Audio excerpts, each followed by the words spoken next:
네, 우리 사회의 뜨거운 주제를 다루는 사건 이슈. 오늘은 앞서 전해드린 검찰 인사와 관련해서 장윤미 변호사와 얘기 나눠보겠습니다. 어서 오십시오. 네, 안녕하세요. 네, 자 이번 검찰 인사 역시 이제 이 윤석열 사단이 전면에 이제 포진했다는 평가를 받고 있는데 한동훈 장관 취임하자마자 이제 이 전격적으로 인사를 단행했고 또 이 인사의 폭도 예상보다 좀 컸던 것 같아요. 네. 그렇습니다. 어떻게 보셨습니까? 사실 이 주요 면면을 보면 어떤 기조로 인사를 단행했는지 여부를 좀 알 수 있는데요. 사실 검찰의 새 주요 꽃이다라고 이야기하는 보직과 관련해서는 윤석열 대통령과 직접 수사를 한 경험이 있는 인사들로 좀 채워졌습니다. 송경호 수원고검 검사가 서울중앙지검장으로 영전을 하게 됐는데 이 중앙지검장 내정자 같은 경우에는 조국 수사에 참여를 했었고 그 당시에 아니 어떻게 이렇게 전방위적인 압수수색을 단행했느냐라는 문제 제기가 국회에서 있었습니다. 네. 그때 국회에 출석해서 이게 워낙에 공적인 사안인데다가 실기를 하게 되면 시기를 놓치게 되면 증거인멸의 우려가 있어서 검찰로서는 불가피하게 좀 대대적인 수사를 할 수밖에 없었다라는 취지로 답변을 했던 인물이기도 하고요.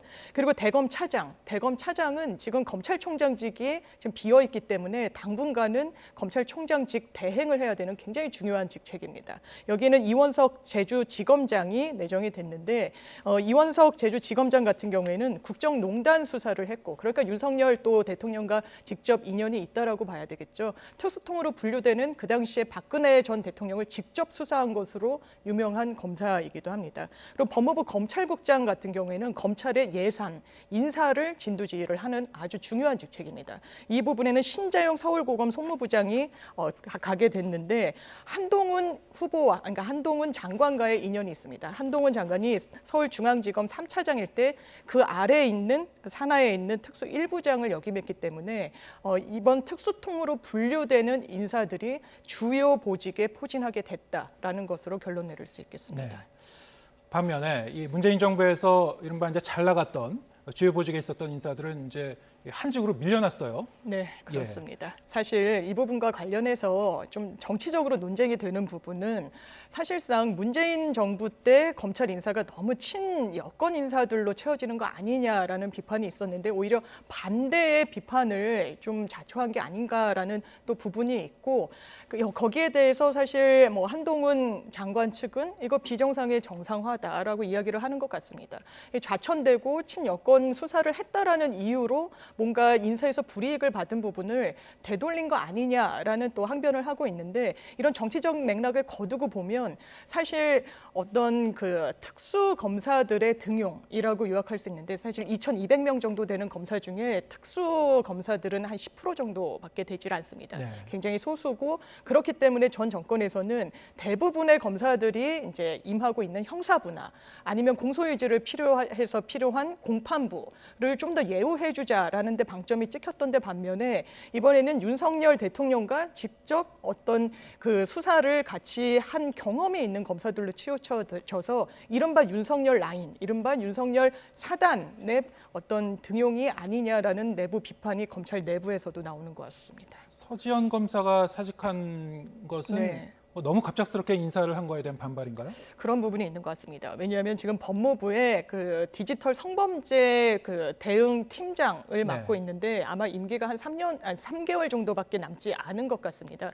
그렇다면 본인으로서는 좀 매듭지어야 될 업무가 남아 있는데 이 부분과 관련해서 좀 급작스럽게 원래 귀속했던 그 청으로 복귀하라는 인사 조치를 받으니까 좀 본인 입장에선 모욕적이었다라고 얘기를 하면서 사의 의사를 표명을 했고요. 다만 또 한편에서는 이미 한 4년 정도 법무부에 이렇게 파견 형식으로 가 있었기 때문에 이제는 복귀할 때가 돼서 이 인사를 내린 것이다라고 또 검찰 측은 얘기하고 있습니다. 네, 한동훈 법무부 장관이 그리고 이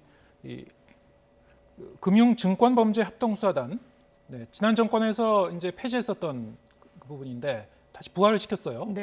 어떤 그 임무를 띠고 이제 수사를 하게 된 겁니까? 사실 추미애 전 장관이 이 부분을 폐지시킬 때는 2020년도 한 1월경인데 보통은 이곳은 굉장히 수사 노하우가 축적된 검사들이 장기간 근무하는 곳이기도 했습니다. 그러니까 이게 뭔가 외부와의 유착, 뭐 이런 고리 이런 부분을 끊어내기 위해서 합수단을 전격적으로 좀 없앴던 측면이 있었습니다. 이 부분과 관련해서 논란이 뭐 정치권뿐만 아니라 법조계에서도 상당히 있었는데 한동훈 장관 같은 경우에는 취임하자마자 첫 일성으로 이 증권 그리고 경제범죄 합수단을 부활을 시켰습니다. 그렇다면 여기에는 48명으로 구성을 하기로 지금 조직안이 나와 있는데 이 검사들뿐만 아니라 검찰 수사관 그리고 이 굉장히 전문성이 필요로 하는 수사이기 때문에 금융위, 금감원, 국세청 등등에서 파견 형식으로 나와 있는 공무원들도 한 12명 정도로 상당수가 됩니다. 그러니까 위용을 갖춰서 이 앞으로 수사를 하겠다라고 하면서 서민 경제 범죄의 방점을 찍었는데 사실 최근에도 코인 관련해서 사기로 고소장이 들어가기도 했고 그렇다면 이 부분과 관련해서 사실상 수사 성과를 낼 것인가도 관심사이고 또 하나는 라임 옵티머스 사태와 관련해서 이 과거의 여권 인사들과 관련한 수사가 매듭지어지지 않았다라는 게 또 일견에서 나오고 있는 문제 제기이기도 합니다. 그래서 이 부분을 겨냥한 수사가 과연 속도를 또 낼 것인지를 지켜봐야 되는 부분이 남아 있는 것 같습니다. 네, 바로 좀 전에 저희가 이제 보도하기도 했었던 이제 이 루나 테라 네. 폭락 사태하고 관련한 사건 이제 이 고소가 들어갔기 때문에 바로 이제 합수단에서 이제 맡을 가능성이 높아진 거겠군요. 예, 그래 보이고 사실 이 부분이 코인이라는 게 입법적인 공백이 상당히 있습니다. 굉장히 새로운 유형의 투자 또 처이기도 해서 사실상 금융위에서도 이게 자금 세탁과 관련해서는 우리의 어떤 당국의 힘이 입김이 미치게 되지만 그렇지 않을 때는 사실상의 방치 상태로 남아 있었거든요. 네. 그렇다면 이미 피해자들이 이렇게 많이 발생한 상황에서 법률적인 지금 고소장까지 접수된 상황에서 이 부분의 성과를 내는 것이 또 이 검찰의 수사력을 검증할 또 하나의 방편이 될 것 같습니다. 네, 가상화폐 관련해서도 과연 형법으로 처벌이 가능한 네. 건지 잘 지켜봐야 될 것 같고요. 오늘 국회 예결위 전체회의에서는 또 이번 인사를 놓고 한동훈 장관에 대한 야당 의원들의 비판이 이어졌습니다. 들어보시겠습니다. 이번에 대검을 비롯한 검찰 인사가 있었는데 납득하고 수긍할 인사라고 평가하고 있습니까? 저는 능력과 공정에 대한 소신을 기준으로 인사했다고 생각합니다. 그 나쁜 놈 잘 잡으면 된다는 검찰에 대해서 왜 정치 검찰이 출세한다 이런 시중에 통념이 있다고 생각합니다. 제가 한번 말씀드렸지만 지난 3년이 가장 심했다고 생각하고요. 그런 과오를 범하지 않기 위해서 제가 최선을 다할 생각입니다. 네, 좀 들어보셨습니다만 결국 이제 이번 검찰 인사로 검찰의 이제 공정성과 중립성을 지킬 수 있을 것이냐 여기에 대한 이제 문제제기인 것 같고요. 네, 그리고 아까 말씀하셨듯이 이제 특수통 검사 출신으로 이제 이 요직에 이제 등용을 많이 하다 보니까 뭐 형사부 검사라든가 공판부 검사들의 같은 경우는 좀 이렇게 많이 술렁일 수 있을 것 같아요. 그렇습니다. 네, 앞으로 어떻게 뭐 잘 추스려 나갈 수 있을까요? 사실 대단히 빠른 시기에 본인이 취임하자마자 인사를 단행한 것인데 규모도 사실 적지 않게 한동훈 장관이 계속해서 좀 강조하고 있는 서민 범죄 그리고 서민들이 피해자인 이런 범죄들을 좀 정말 진두지휘하는 것은 형사부입니다. 네. 뭐 사기 사건이랄지 소액이지만 정말 서민들이 피해를 보는 이 사건에 대해서 핸들링을 하는 부서인데 사실상 검찰 내부에서도 이 소외를 느낄 수밖에 없는 인사라고 평가할 수밖에 없는 부분이 분명히 있고 사실 피해 회복을 받기 위해서 일반 국민들이 그러면 이게 또 공소유지가 돼야 되거든요. 공소유지를 또 전담하는 것이 공판부 검사분들입니다. 이런 부분과 관련해서는 아마 검찰 내부에서도 이 한 10% 남짓한 그것도 그리고 윤석열 대통령과 직접 이 어떤 인연이 있는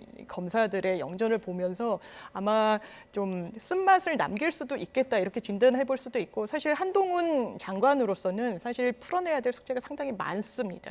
지금 이른바 검경수사권 조정과 관련한 법안에 대해서도 이 위헌적인 문제를 지속적으로 제기하고 있거든요. 권한쟁의 심판 등등을 뭐 TF를 통해서 아마 문제 제기를 할 것으로 보이는데 이런 전열을 정비하기 위해서 인사를 좀 빨리 단행한 측면이 있지 않나라는 생각도 듭니다. 네.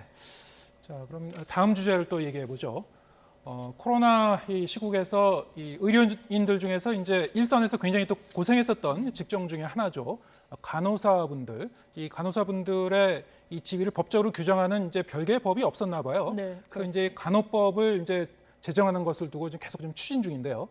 자, 이 문제를 두고 의사와 간호사 단체 이게 대립이 이제 치닫고 있습니다. 네. 법안 내용이 어떻습니까? 일단 이 법은 간호법이라고 해서 새로 제정이 되는 것입니다. 네. 그렇다면 이 부분과 관련해서 의사협회에서는 의료인 중에 직종으로 해서 별개로 법안을 갖고 있는 그 직종은 없다라는 이야기를 많이 하고 있습니다. 그렇지만 간호사분들은 이 간호법을 통해서 우리의 어떤 그 처우 개선 등의 문제가 법률로서 이 뒷받침이 돼야 된다라고 하면서 팽팽히 맞서고 있는데요. 제일 논쟁적인 법률 문제는 이 업무 범위와 관련한 부분이었습니다. 원래 원안에는 간호사의 업무 범위가 의사의 지도 또는 처방하에 시행하는 환자 진료에 필요한 업무라고 돼 있었는데 네. 이 부분이 사실 의사협회에서 굉장히 강경하게 반대를 했습니다. 진료에 필요한 업무라고 하는 것은 이 현행 의료법에서 진료 보조로 간호사의 업무를 규정하고 있는 부분과도 맞지 않다라고 해서 이 관련 소위에서는 진료 보조에 필요한 업무라고 해서 사실상 톤다운이 됐습니다.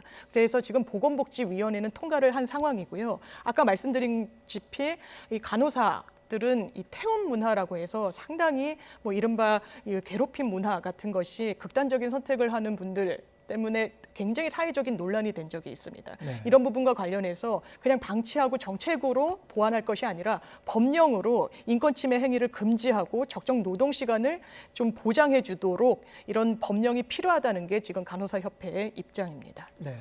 뭐 근무 환경 개선이나 처우 개선 이 부분은 이제 분명히 법적으로 좀 분명히 하는 게 필요하긴 할 것 같은데요.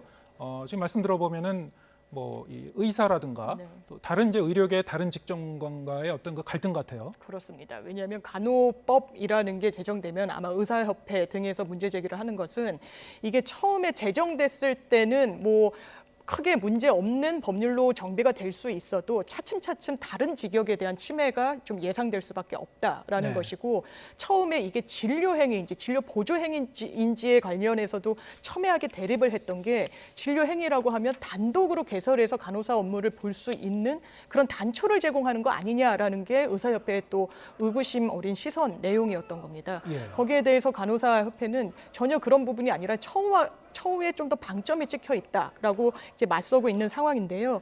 이 의사협회에서는 왜 간호법이 이 직종 의료인 중에 간호사에게만 필요하냐? 간호사협회는 간호사라는 업무의 특수성 때문에 분명히 필요한 측면이 있다라고 하면서 팽팽히 맞서고 본인들의 이 요구하는 법안이 통과되지 않을 시에는 집단 행동까지도 하겠다는 점을 양측이 모두 불사하겠다는 입장 밝히고 있습니다. 네.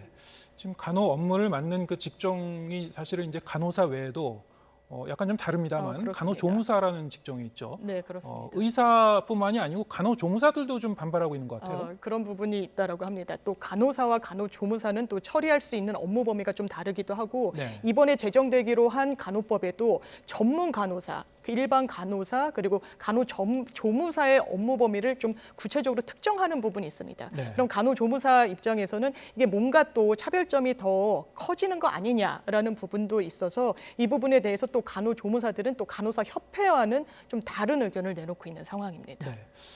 아무튼 이제 의료계 이제 내부의 갈등이 일반 그 시민이나 환자들에게 더 이제 피해가 되기보다는 좀 더 이제 의료의 질이 높아지는 쪽으로 좀 발전이 됐으면 좋겠는데요. 잘 지켜봐야 될 것 같습니다.